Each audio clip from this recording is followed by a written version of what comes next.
आता रुग्णांना मिळणार व्हीलचेअरपासून बेडपर्यंत सर्व मोफत. वापर झाला की करा परत. रोटरी व धर्मरथ फाउंडेशनचा उपक्रम. शहरातील वाढते अपघात आणि वयोमानानुसार येणारे आजार अनेक कुटुंबावर वैद्यकीय खर्चाचा मोठा ओझा आणत असतो. शस्त्रक्रियेनंतर लागणारे महागडे साहित्य खरेदी करणं सर्वसामान्यांच्या हाताबाहेर असतं. हीच अडचण ओळखून रोटरी क्लब ऑफ स्टार आणि धर्मरथ फाउंडेशन यांच्या संयुक्त विद्यमाने छत्रपती शिवाजीनगर परिसरातील ऑर्थोपेडिक लायब्ररी सुरू करण्यात आली आहे.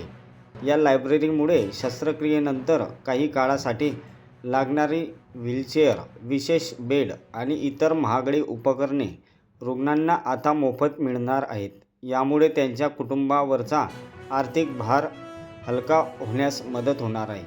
अवघ्या 8 दिवसातच 35 गरजू रुग्णांनी या सुविधेचा लाभ घेतला आहे. प्रांतपाल ज्ञानेश्वर शेवाळे आणि धर्मरथ फाउंडेशनचे विनायक पाटील यांनी नागरिकांना आवाहन केले आहे की महागडी उपकरणे खरेदी करण्याऐवजी या लायब्ररीचा लाभ घ्यावा. त्यामुळे सर्व रुग्णांच्या नातेवाईकांना मोठा फायदा होणार आहे. पहा काय म्हणाले धर्मरथ फाउंडेशनचे अध्यक्ष विनायक पाटील.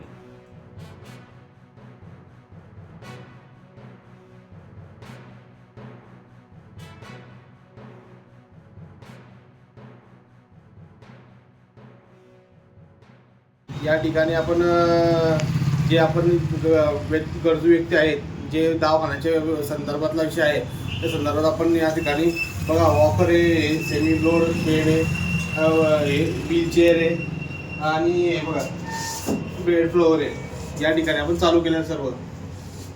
धर्मरथ फाउंडेशन व rotary club star of Jalgaon यांच्या थ्रू माध्यमातून चालू केलेलं आहे आपण. आणि मागच्या महिन्यात सुद्धा चालू केलेलं होतं आपण आणि हे कंटिन्यू चालू राहणार आहे. लोकांनी जास्तीत जास्त सुविधा घ्यायला पाहिजे ही आमची इच्छा आहे.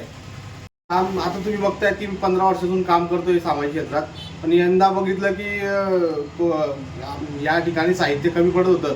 शिवाजीनगर म्हणा किंवा पूर्ण परिसर म्हणा, त्या ठिकाणी करत असताना आम्हाला एक प्रेरणा भेटली होती. तसं आम्ही त्या पद्धतीने काम करतोय.